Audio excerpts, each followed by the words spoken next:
Good afternoon and good morning, depending on where you are. We'll begin by paying respects to the Triple Gem.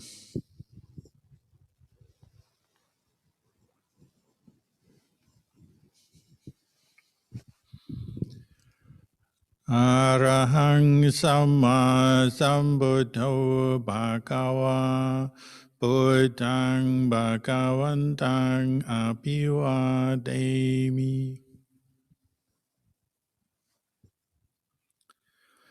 Swakato Bhagavata Dhammo Dhammang Namasami. Supatipano Bhagavato Sāvaka Sankho Sanghang Namami.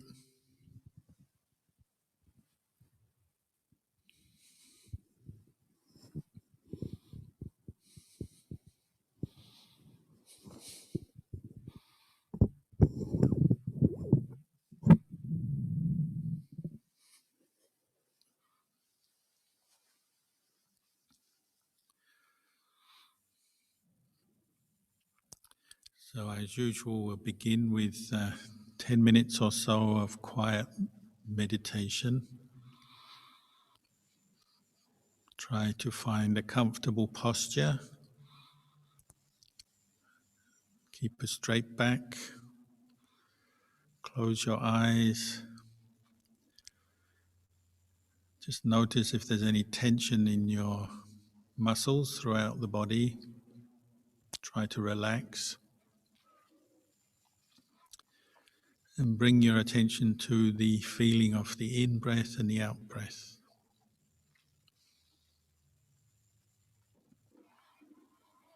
Every moment that you're mindful of the in-breath, fully mindful of the out-breath, you're coming to know the truth of your own body and mind in the present moment,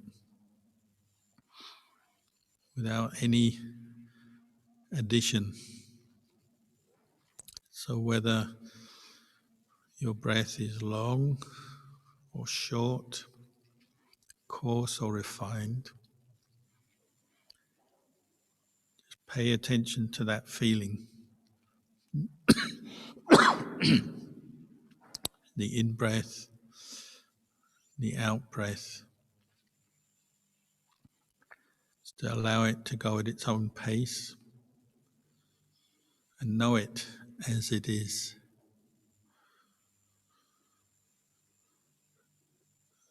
And as you're paying attention to the feeling of the in-breath and the out-breath, different sensations will arise. Some pleasant, some unpleasant.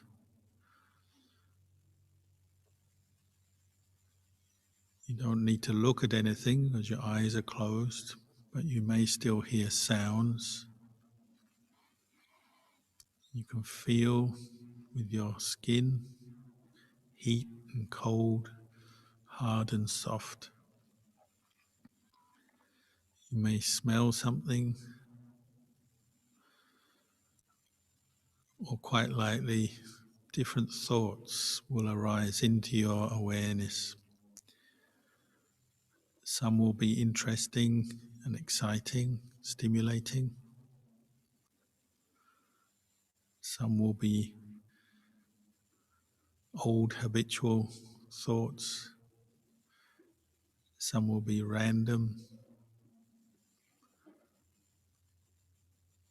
Try to maintain your awareness on the breath. Make that awareness very strong and continuous. Because where the breath is and where your mind is, when you're mindful, that's where your mind is.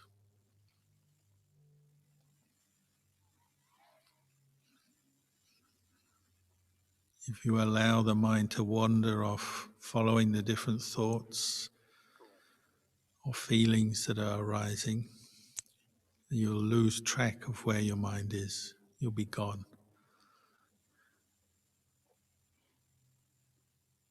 If you lose mindfulness for 1 minute, it's like you die for 1 minute. Just lost in a train of thought or reacting to a feeling.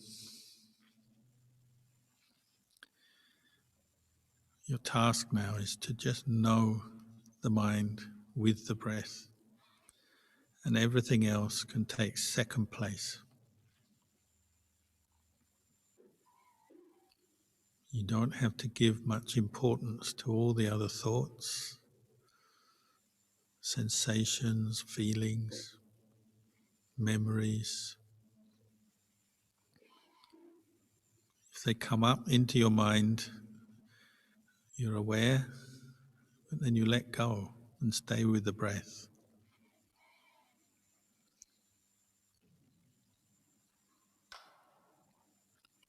Any thought that arises, all it can do is to arise, persist for a while, and then fade away.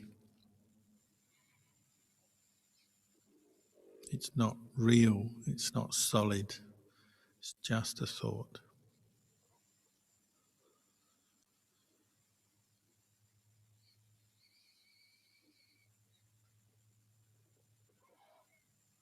This mindful awareness you have with the breath, that is real. And you're seeing your mind, you're knowing your mind, and you're knowing the body through the breath. Nothing else is important at this time.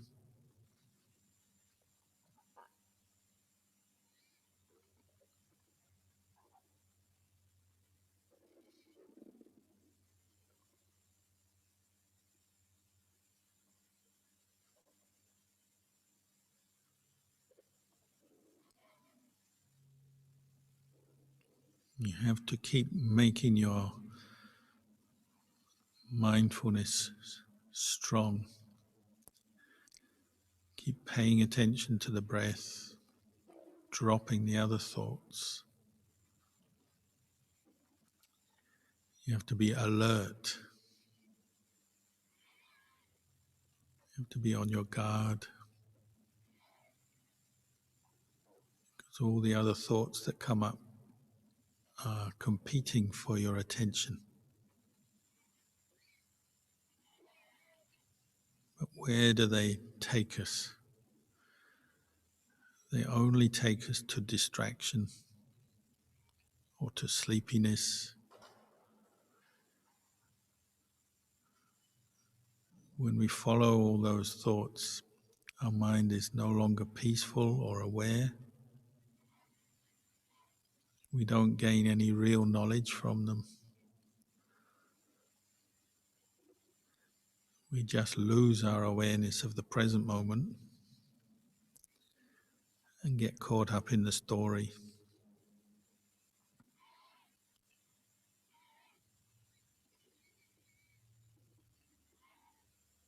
Even though the story we tell ourselves may be interesting or distracting for us, it doesn't bring us any real value or knowledge. It just fades away into distraction.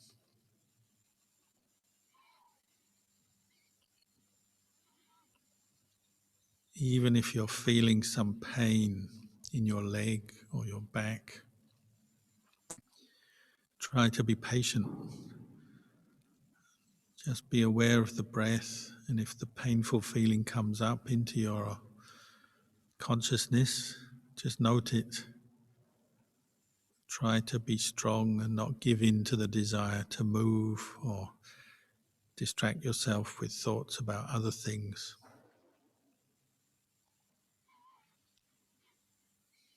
Just note the painful feeling as a feeling. Try not to react to it, get caught up into irritation, or try not to let it disturb you.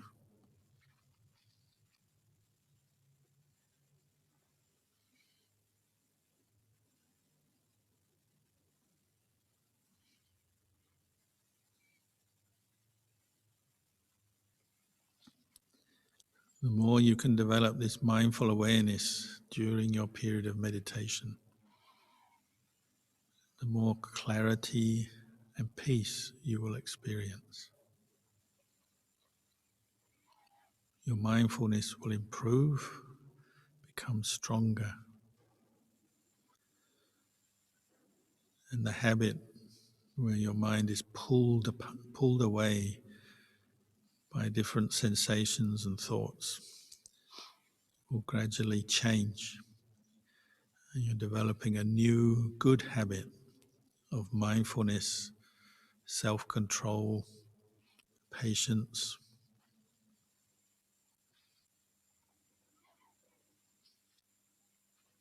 And the Buddha said, one who can train their mind in this way, they learn to gain control of their own mind. They have the greatest victory. It's of the greatest benefit for a human being to do this.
Good morning, Long Paul. We will now formally request for the Dhamma talk.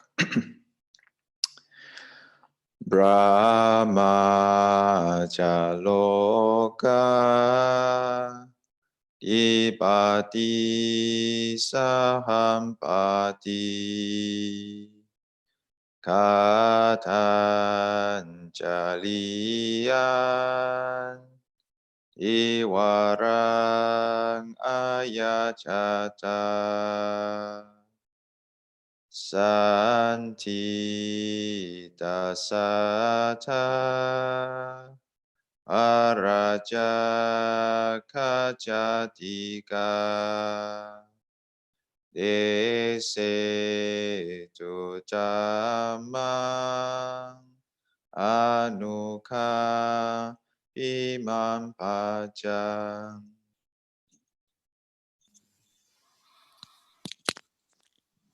Namo tassa bhagavato arahato samma sambuddhassa. Namo tassa bhagavato arahato samma sambuddhassa. Namo tassa bhagavato arahato samma sambuddhassa. Buddhang dhammang sanghang namasami.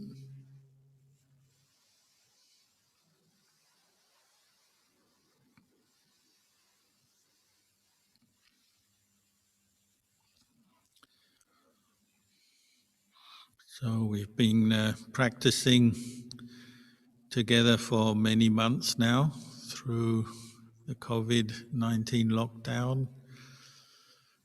The seasons change, different aspects of our life may have changed. We're all older now. Physically, we've grown and moved on a little bit from when the COVID virus first led to us doing these Zoom sessions. And our life situation may have changed. our work, our family.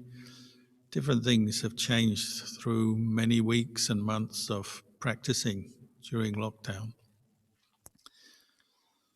But hopefully you can appreciate how if you have a regular Dhamma practice, particularly if you have a time once or even twice a day where you take that time to practice meditation, maybe do some chanting, listen to Dhamma,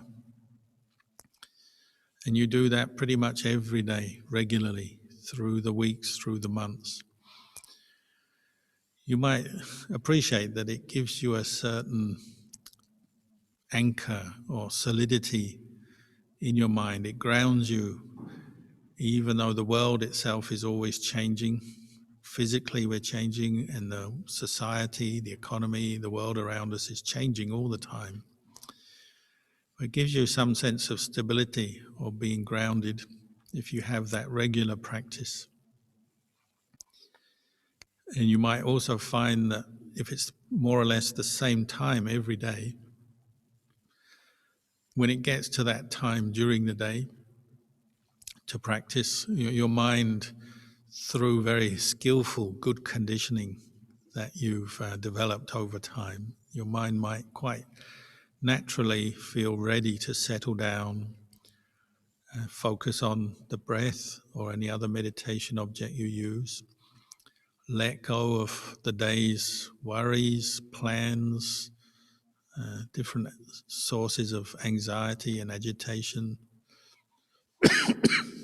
and come to the breath and to maintain mindfulness quite easily because of that regular practice. Even though each breath is a new breath, each day is a new day, there's that sense of continuity of practice, coming back to the present moment, meeting it with mindfulness, reflecting on the teachings, using them to deal with perhaps particular stress or suffering that's coming up in your mind, reflecting on the teachings, bringing insight and wisdom. That has a cumulative effect. We grow in the Dhamma through that regular practice, and we feel like we have something that we can keep coming back to every time we establish mindfulness. Your mind is going back to that wholesome space, and that wholesome space in the mind grows, it becomes more meaningful to us, more valuable, more helpful, more beneficial. We can all benefit from doing certain activities regularly, and our own body, our brain, and then our mind benefits from regular practice. It gets easier, it gets more used to it. If you hear the neuroscientists talking about it, they say the neural channels or pathways in your brain are being established by regular practice of mindfulness, regular reflection on the Dhamma. So it will get easier. The more we practice, the more we remember the words and the teachings the Buddha gave, the easier it is for our minds to turn to the Dhamma when we're stressed or confused or doubtful, worried. So regular practice is the best way to improve your practice. We all want quick results, we all want good results, we all want to be enlightened from our practice. But there's no way around it. We have to practice regularly, but you will see the benefits, especially over a period of time like this, a number of months where you've practiced consistently. You should be able to look back and say, oh, before I did this regular practice, it was much harder for me to sit still and meditate for a period of time, for example. But now I can. And that's one thing that grows, is your determination, your patient effort, and being able to discipline your mind and your body to accomplish different tasks you set for yourself in your practice. So many people find when they first learn to meditate, they can only sit still for a short period of time because the body just seems so full of pain and discomfort, and the mind seems to be all over the place, running here and there after every thought, every sound, everything we see, hear, taste, touch, drags our mind out towards that sense contact. So we don't seem very peaceful when we begin. But as you keep practicing, you find you do become more settled. You are able to let go of the distractions better. You become more patient with yourself. It's a bit like the cows here. We live in the countryside, and sometimes the farmers, they have cows, and then the cows have their babies, the calves. When the calves have been around for a few weeks, then they separate them from the parents. And if you're there when they separate, the calves, baby cows, they hate it. They run around mooing and making a big noise, and the mum and dad are not that happy, or the mums are not that happy. And that noise goes on all night. All night long, the young cows wander around the field. They're now separate from their mothers, and they're just mooing and making a fuss. Sometimes they even break the fence down to try and get back to their mother because they're so upset. It always reminds me of the human mind when we begin to train it in mindfulness and the Buddhist path. It doesn't want to settle down.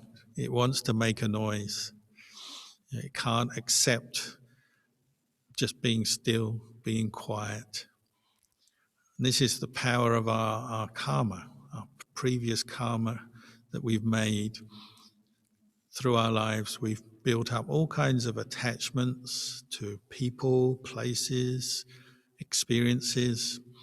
We've got used to always seeking out sense pleasures, things we want to see, hear, taste, touch, smell, or even just think about, imagine, fantasize. We've got used to that sense pleasure and seeking sense pleasure.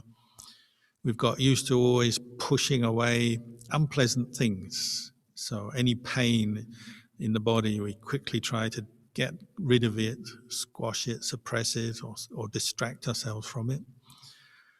Unpleasant people we try to avoid, unpleasant situations we try to avoid. This is our karma. Through our life, we've got used to that habit of seeking pleasure and avoiding pain. And those habits have become very strong.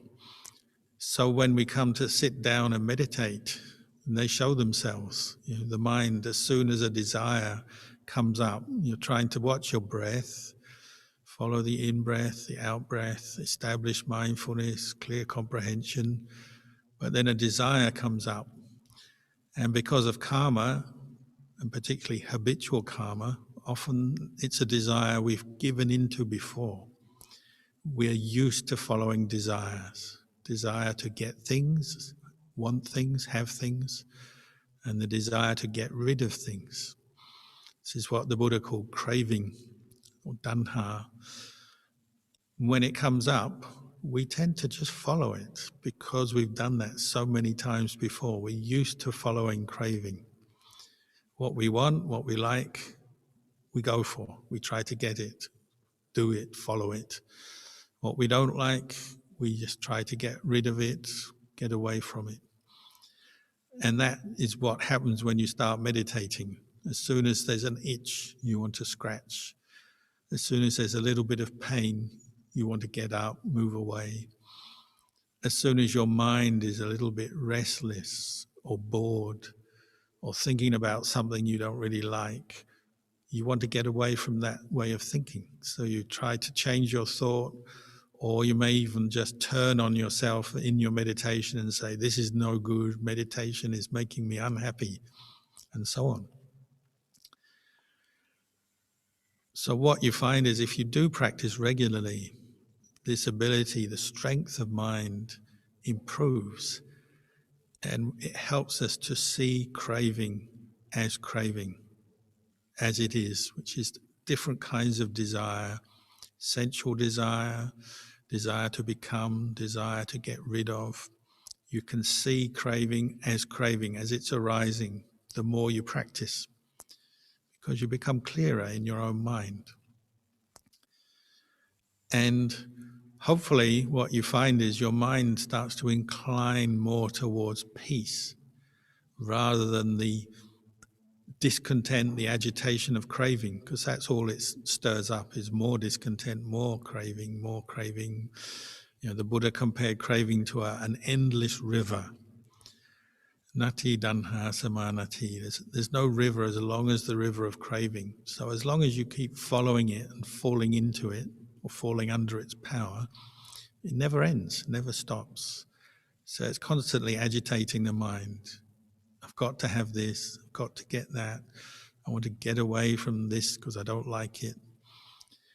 When we're meditating, we start to see that very clearly. But as soon as you become mindful, bring up the patience, bring up the effort, you have the chance to recognize craving for what it is. It's just craving is the source of suffering in our mind. And the Buddha said we have to let it go.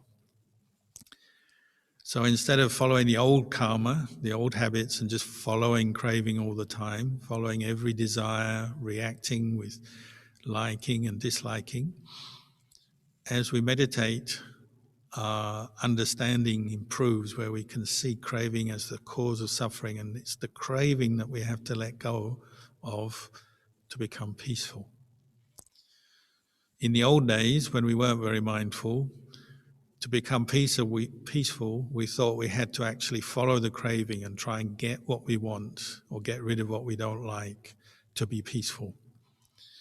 And so if you were starting your meditation and you had pain, you might straight away stop and say, I can't meditate, I've got pain in my knee. Or you have some desire to eat or talk to somebody. In the old days, you would just follow that desire. So straight away you lose your mindfulness and maybe give up your meditation.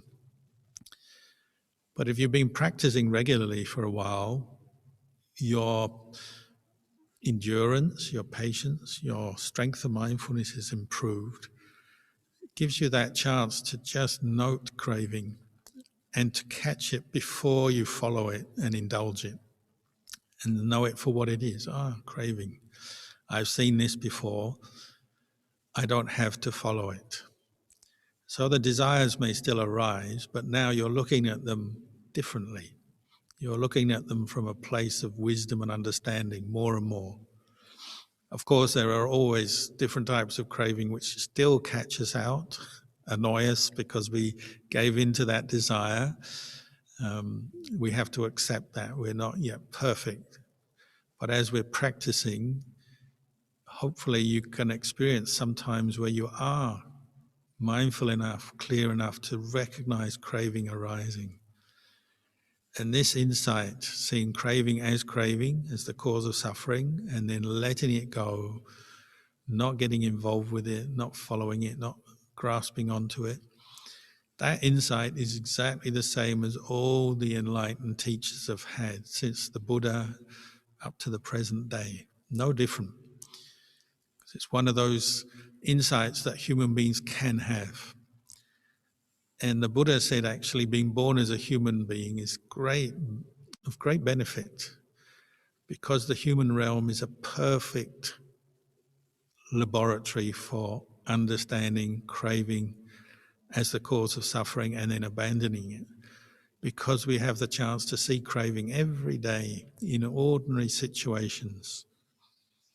Craving for the objects of our senses, things we like, craving to become, all our aspirations, expectations, what we want to be, what we think we should be, how we think our life should be. We're seeing this coming up in the mind all the time. And then craving not to become, craving to get rid of experiences and situations we don't like, don't want. The human realm is bringing us that all the time. And for one who is practicing, they're learning from those experiences to recognize craving for what it is. It's the cause of suffering. And really, it's in our own best interest to abandon it when we've seen it. In the old days, before we practiced or before we were very aware, we didn't think like that. In the old days, we'd think craving, follow it and I'll be happy. If I get what I want, I'll be happy. If I get rid of the thing I don't like, I'll be happy. And we brought that attitude into our meditation. So when I first began meditating, every itch or sensation in the body was something I had to react to. So you feel an itch and you think, I've got to scratch it. You have a little bit of pain or sensation in your leg, you've got to move it. And you feel a bit cold, so you've got to find more clothes or change the temperature in the room somehow. You feel too hot, you've got to take something off, put a fan on. I noticed when I began meditating, every bit of craving I had to act on. But by practicing regularly and watching and observing, I started to see if you follow craving all the time, you're really actually getting quite tired. It's like a slave master who keeps telling you, go here, go there, do this, do that. To be happy, you have to get this. To be happy, you have to get rid of that. It's like this nagging voice always on in the back of your head and never giving you any peace, always bringing you just a sense of discontent, dissatisfaction. Nothing is right, nothing is good. And as soon as I started to become more mindful in meditation, I realized this is actually the source of the suffering.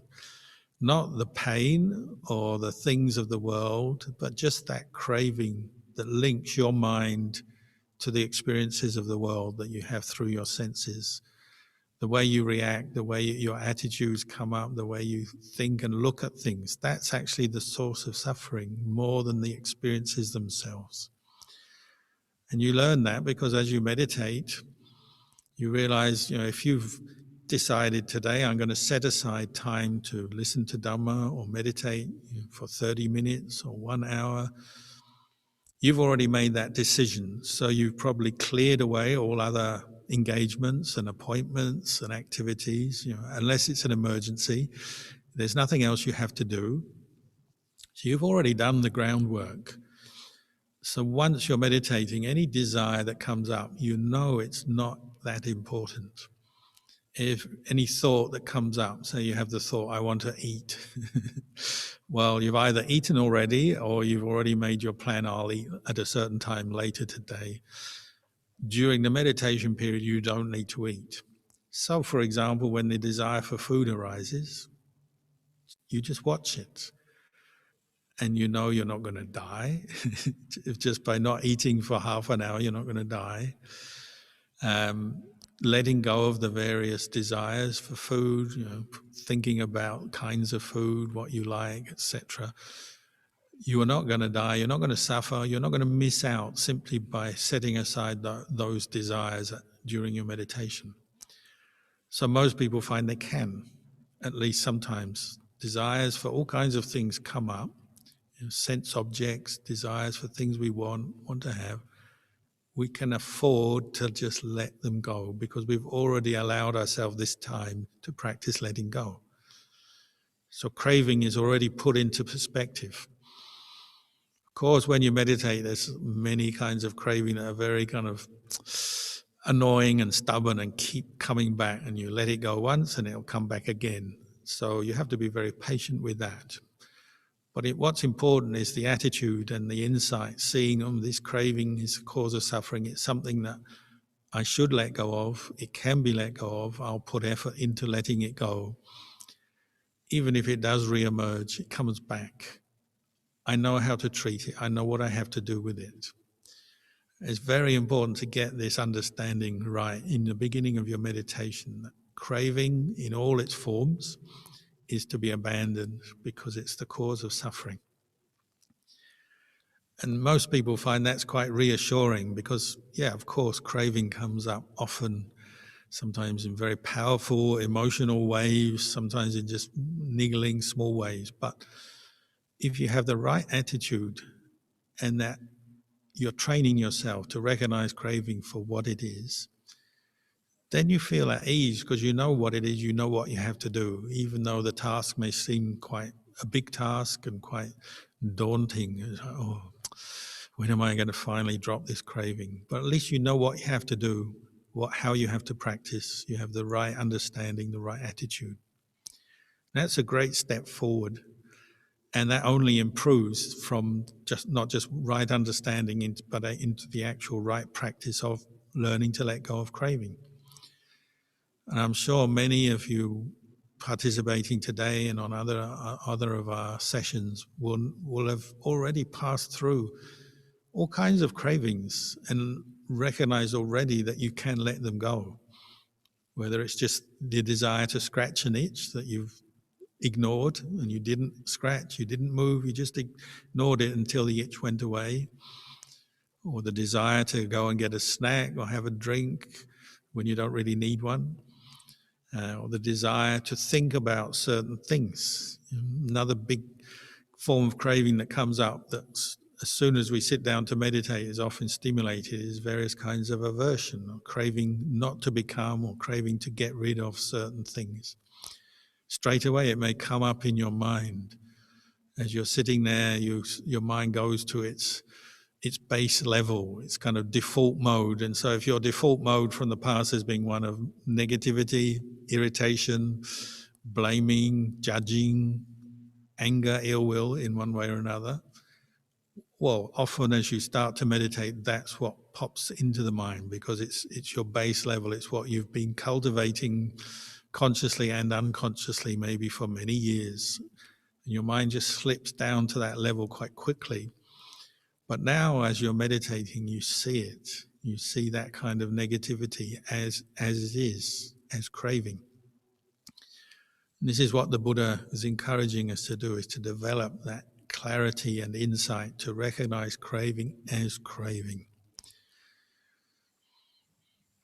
What we normally do with negativity is get caught up into the details of the story. So it's that person, they did this and they shouldn't have done that, and why didn't they do this, and I really need to sort them out or get rid of them, or they're just causing problems in my life. We go on, we feed the details by what we call unwise attention.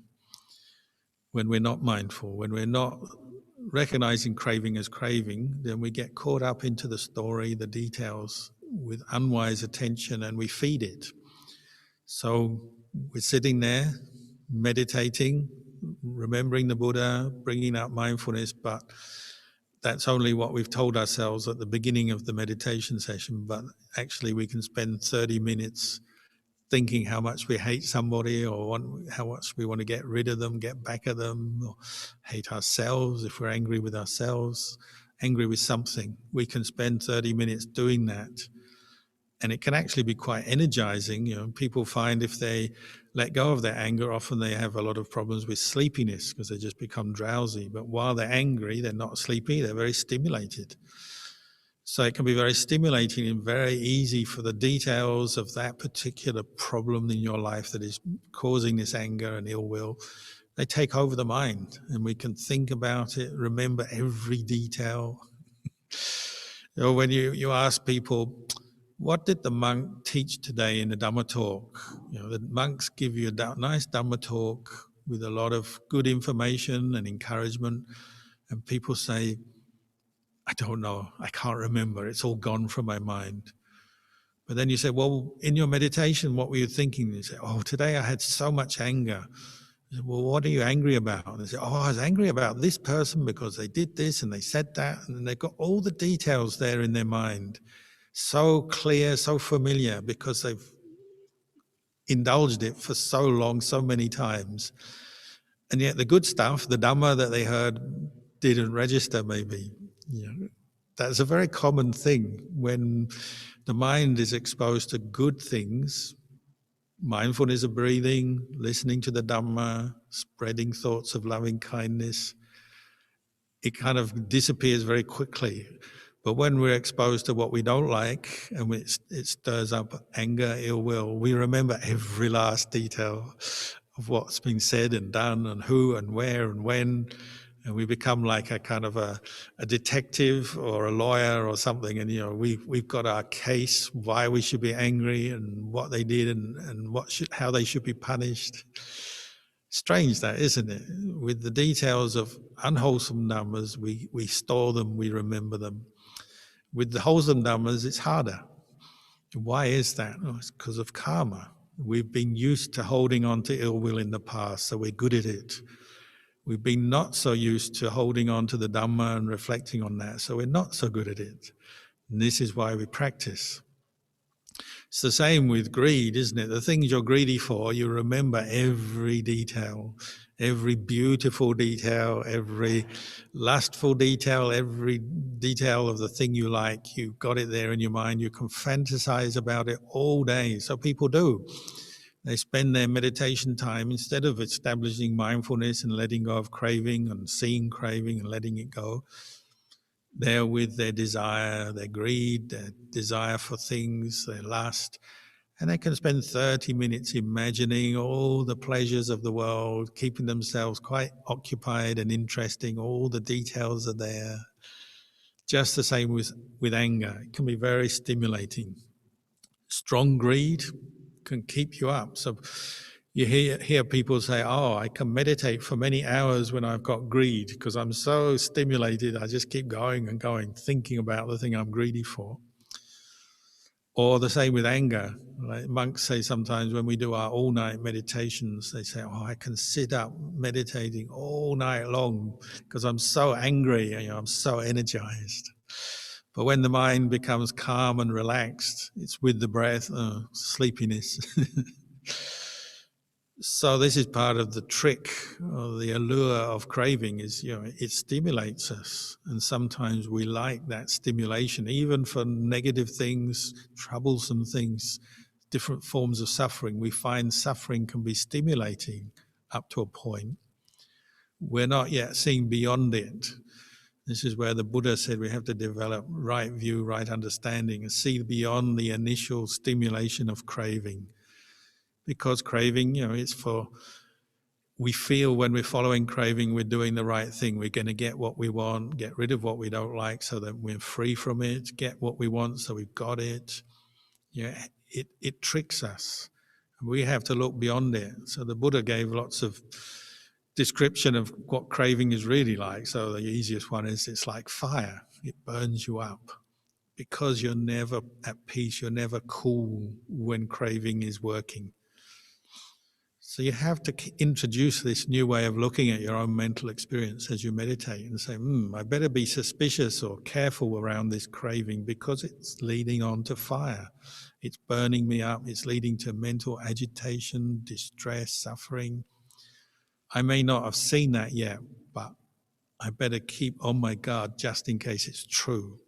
We're here to practice and learn, so we shouldn't just believe everything the Buddha said. We have to put it into practice. But test yourself and ask yourself, is what the Buddha did, is what he said true or not? And the more you reflect on this, the more you probably come to agree. When I'm under the influence of greed, it's not pleasant. The mind is not content, it's not still, it's constantly being stimulated, agitated. And often greed itself leads on to more anger and negativity, because when you lose what you wanted or what you had, you get disappointed. And anger itself, ill will, leads to hatred, and it just reinforces itself and we become more miserable, more unhappy. So sometimes we have to go through these details of the practice, remind ourselves why we practice, what the goal is, what the dangers are, what the obstacles are. So we have that bigger picture, the broader picture in mind as we confront craving during our meditation. Otherwise, we tend to just get caught out over and over again, and it can be very frustrating, and we can feel disheartened after a while because craving is so so stubbornly there in our mind. We have to use a lot of wisdom and mindfulness to deal with it. But what you can also notice as you practice, say you're practicing meditation for a period of time and craving is coming up, you're being either caught into desire for things or to get rid of things. Over time, you'll also notice, though, there are periods when your mind is not caught into craving, when it feels more normal, more at ease. And that's also something to be very mindful of and to recognize and value. The time when you're not angry, the time when you have no greed or desire for anything in your mind, the time when the mind feels quite normal, calm, at ease. If you recognize that more and more, then your mind will incline towards that mental state where you're not reacting with desire or aversion, you're more calm, just aware of things and feeling more normal. Because it's such a subtle experience, we miss it all the time. Through your day, there'll be times when your mind feels quite normal and at ease, but you might miss it because we tend to go for the more stimulating things, which tend to be craving. So we go for excitement. We like excitement, things that make us feel really high, happy, excited. Or we tend to really focus on what makes us feel bad, unhappy, angry. Those extremes are what tend to pull our mind all the time. Feeling just normal doesn't pull the mind so easily. So you have to learn to cultivate an appreciation for the mind that is normal. Even the word sometimes is off-putting. Normal. It doesn't sound very creative or exciting, interesting, stimulating. As a word, normal can even almost bring up more aversion. But for one meditating, it's like an acquired taste. The taste, the experience of the mind that is just normal. So they say when you're practicing the Buddhist path, we're also practicing the 5 precepts, or trying to use them as guidelines for our behavior, speech, and actions. That also is bringing your mind to a state of normality, where you're not thinking to hurt or harm others through your speech or actions. You have just a normal feeling in your mind. You have a sense of respect for other people, their property. You're feeling clear-headed, you're not intoxicated with anything. The precepts and practicing with them already brings up this sense of just feeling normal, at ease. And that, again, stimulates and supports the feeling of being at ease and feeling normal during meditation. You notice the practice of precepts, when done consciously as a practice of mindfulness through the day, being mindful of speech and actions, letting go of more unskillful intentions, it brings the mind to be able to focus on itself much more skillfully. And we can do it better. We can meditate better when we've been practicing the precepts mindfully, consciously through our day. Because already when you practice the precepts, not only does it bring you to experience a state of normality, just feeling normal, at ease, but also it requires us to pay attention to our intentions, our speech, our actions. And that's the foundation for deepening our meditation, both on the level of calm and insight. So the overall result of keeping the precepts, developing mindfulness, developing insight into craving and letting it go is the mind gets to more and more experience a state of normality. You could say when we're angry, we're abnormal. The mind is abnormal. When we're caught into greed, it's abnormal. And this is why greed and anger cause suffering. Because what's abnormal, you're not at ease, your mind is not still, it's not peaceful, it's not normal when it's abnormal. So that's another clue, is how to proceed in your practice. Or you notice when you are becoming discontent, stirred up, there must be some craving lying behind that. And it can be in the most, a normal situation on the outside, but our mind maybe on the inside is not normal. So it could be just something like you're driving a car, an activity like you do every day, maybe many times a day, many days a week, you drive a car. But observe as you're driving from time to time and from day to day, your mood won't be the same each time, will it? If you're in a rush, maybe you've got a lot of things to do and you've put pressure on yourself to get a lot of things done, you could say that's a form of craving. I've got to do this, get that, get that, get that. So you put pressure on yourself time-wise, and then you're driving, so maybe that's reflected in your driving, and you feel tense in your body, and you're easily irritated whenever the traffic lights are red or there's traffic in the street slowing you down. The craving comes up. So it's a normal situation, driving a car, but an abnormal state of mind, you're getting caught into irritation or frustration because of your desire to get things done. Or it could be anything else, just putting your clothes on. Say in the morning you get up late, you're feeling tired, so you get up late and then you're going to be late for work.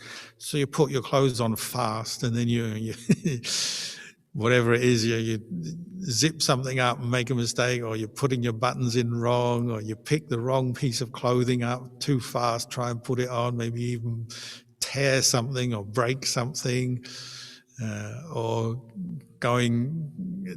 say you're going out to work and you're late, so you try and rush your breakfast. Maybe you have a cup of coffee and it's too hot, so you want your coffee, but you've got no time, so you drink it down and scald your mouth.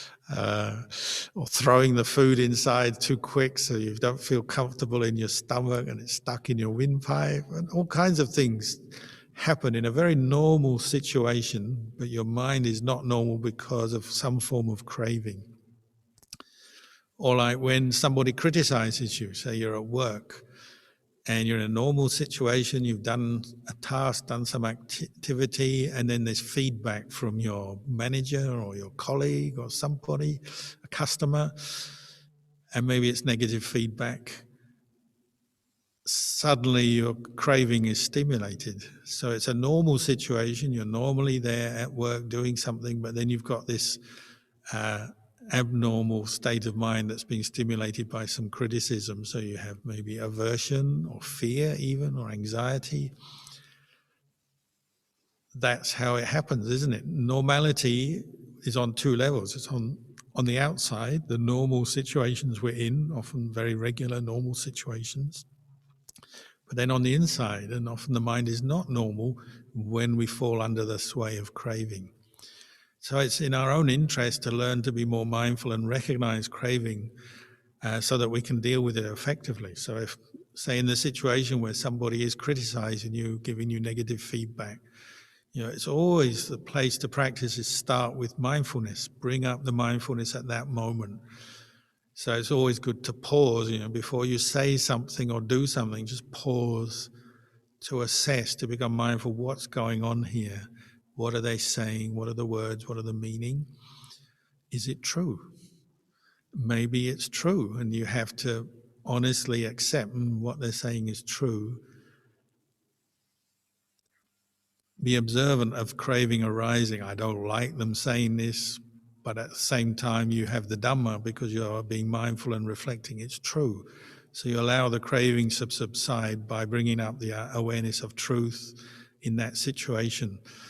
It may take time, craving, if it's strong, can have an unpleasant feeling, a negative train of thought. But if you've established mindfulness, that's the way to abandon craving at that time, and gradually it will subside if you're mindful.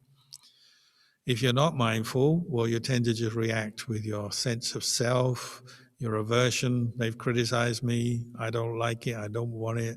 So maybe we say something back in defense, or we argue, or we attack them. Sometimes attack is the best form of defense. So, they criticize you, so you criticize them back.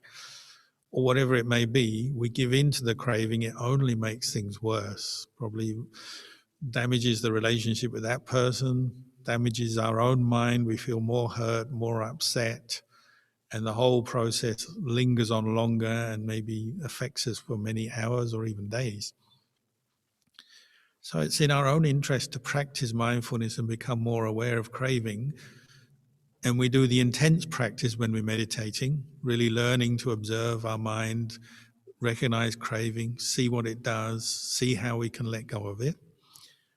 But then also carrying on into the field, into the battlefield of work, family, daily life, but using exactly the same understanding and wisdom that we're learning from our meditation, putting it into effect, applying it in daily life, driving a car, going to work, eating our food, and observing how craving is often coming up and prompting us, prompting certain feelings in the body. With strong greed, you feel one way. Like monks know this. Like monks, we only eat one meal a day, so you often see craving coming up around food time because you've only got one meal a day, and it's you eat for maybe 20 minutes, so all your food pleasure is packed into 20 minutes.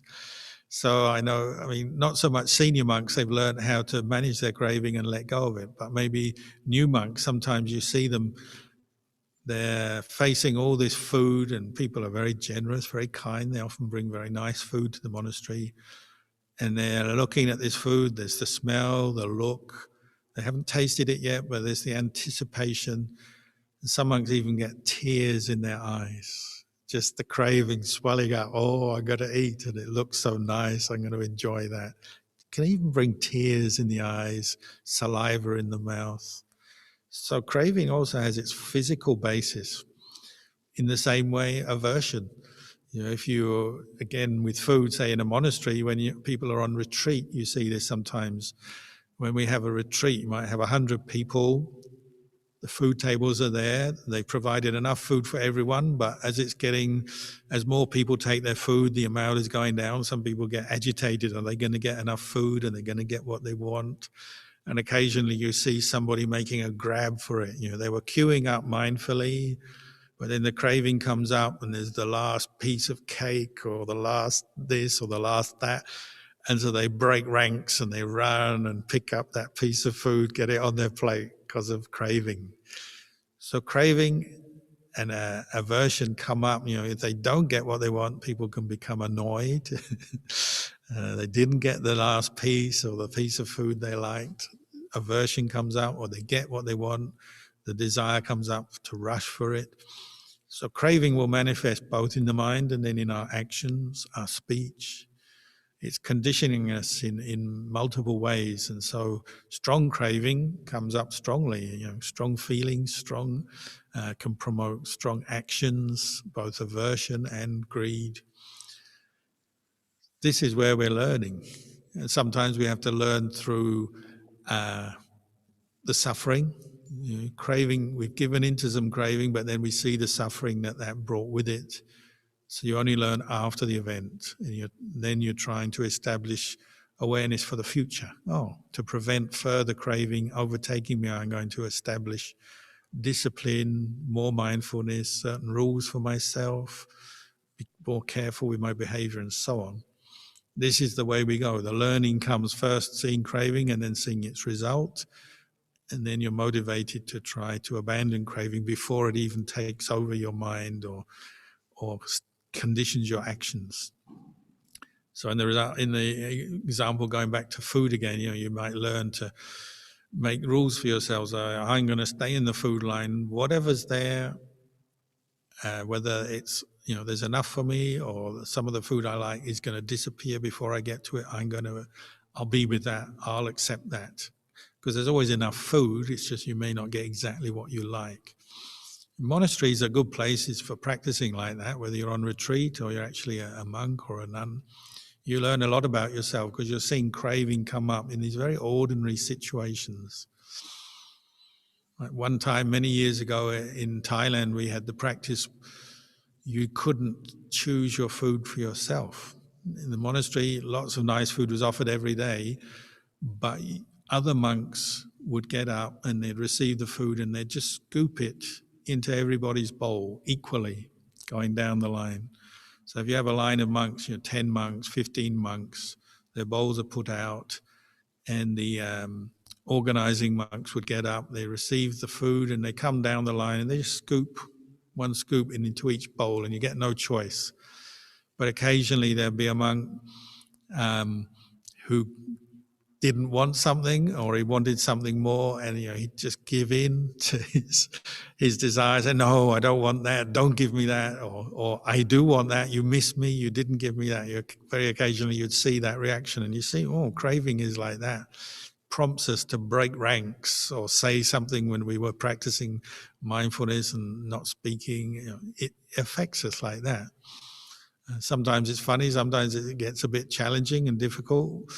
The worst I ever saw was one monk, he had a bowl full of food after this exercise. Everybody is putting, the monks are coming down, spooning food into your bowl. You get no choice, so you just have to accept you get a bowl full of food that you didn't choose. You may not like everything in there.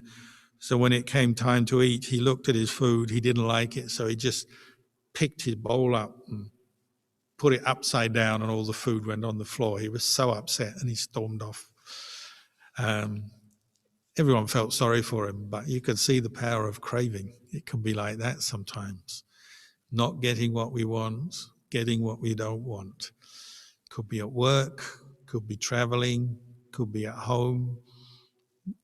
This is an area to study to see how craving affects us, and it can affect us in very subtle ways. You know, the tone of our voice reflects craving. Like one lady was saying, she knows how her husband is feeling towards her just by the tone of his voice. When he likes her, he speaks one way. When he doesn't like her, he speaks another. Same words, very ordinary, normal words, normal situation, but the tone of the voice changes based on the craving.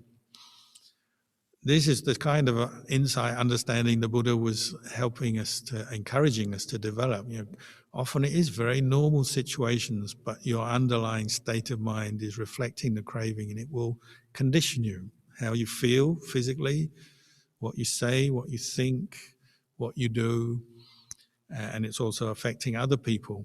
In the end, other people have to sort out their craving.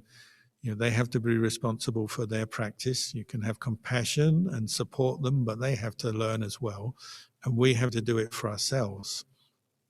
And that's another thing, you know, often when we live in a group, in the family, the workplace, or a monastery, often we're looking at other people and we think we know all about them.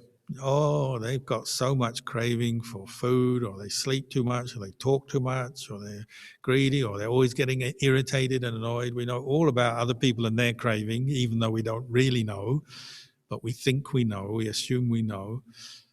And then ourselves, we miss it all. You know, we make judgments of others, we talk about others as though we know everything they've thought and said and done. But ourselves, we miss it all. So we have to learn how to reverse that. Ajahn Chah used to say, when you live in a group, you know, it could be at a workplace or in a monastery, watch other people just 10% of the time. Watch yourself 90% of the time. Because craving comes up in your own mind, it affects your own behavior. You've got to take responsibility for it and sort it out and let it go. You need 90% of your energy for that. 10% you can watch others, you interact with others, you're aware of others, but you can't let go of their craving for them. They have to do that. So you only need 10% of the time to be aware, just enough to interact and successfully go about your business, say. 90% of the time, you've got to be watching yourself. That's where real effective practice comes from. And that's why we do meditation. We sit cross-legged, close our eyes. You know, we're getting quality time with ourselves when we're doing that. And that quality time can give rise to wisdom, insight, mindfulness, peace, and just seeing craving as craving rather than always following it, believing it, getting caught up in it. When you see craving as craving, you're seeing truth. The very truth the Buddha was pointing to. You're seeing craving as the source of suffering. What should happen to craving? It should be abandoned. And if you ever manage to abandon craving, and often we do it simply by watching it, not following it, letting it subside, it passes away, then we have the final insight. Craving has been abandoned. So when you look at the Buddha's explanation of the Four Noble Truths, this is what it involves. 3 phases, we say. There's the problem, craving. It's the cause of suffering. Craving is to be abandoned, the practice of abandoning it. Then the cessation of suffering, and craving has been abandoned. The job has been done. One has to do those 3 tasks, complete them. 3 duties have to be completed to follow the Buddhist path.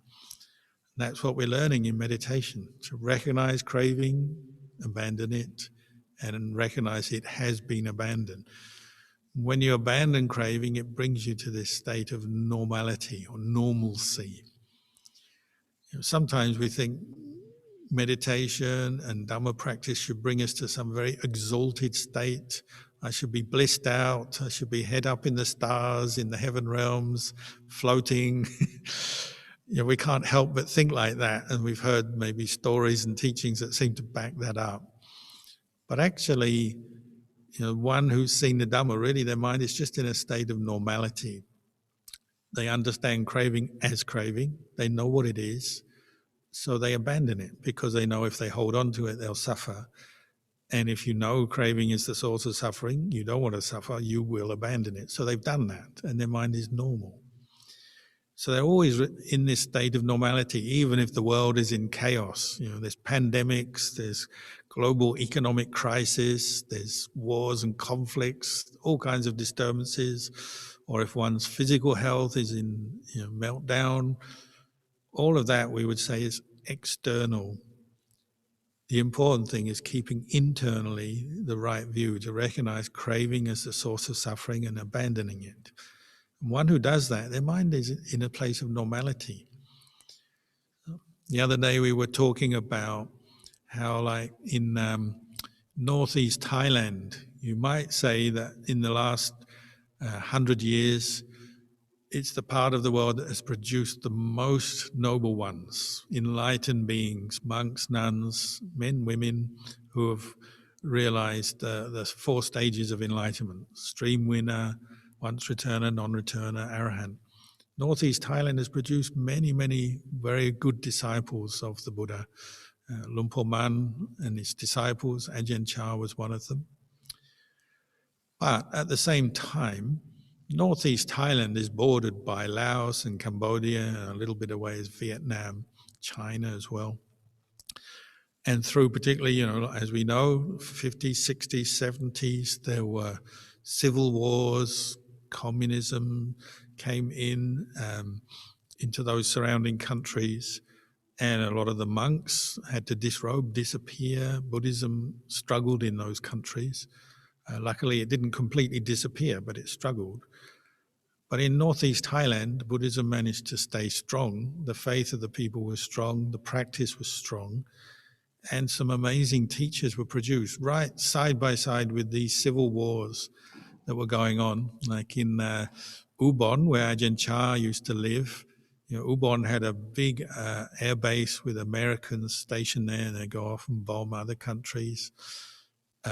Udon Thani, where Ajahn Mahabua lived, they had an air base, and the airplanes would fly over the monastery as they go off to bomb other countries. So strange truth is that on the one hand, you got people practicing and becoming fully enlightened arahants, and just a few miles away, people unfortunately were dying in conflict, civil strife, side by side.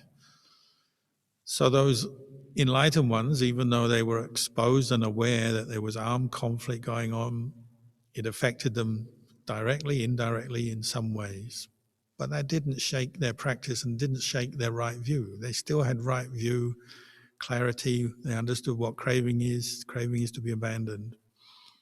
So it just shows you, even when surrounded by a lot of chaos, disturbance, the unhappiness of human beings who are not yet peaceful, it's still possible for one to see the Dhamma. As long as one sees craving for what it is, craving is the cause of suffering, and one understands one has to abandon craving, well, one can practice in any place.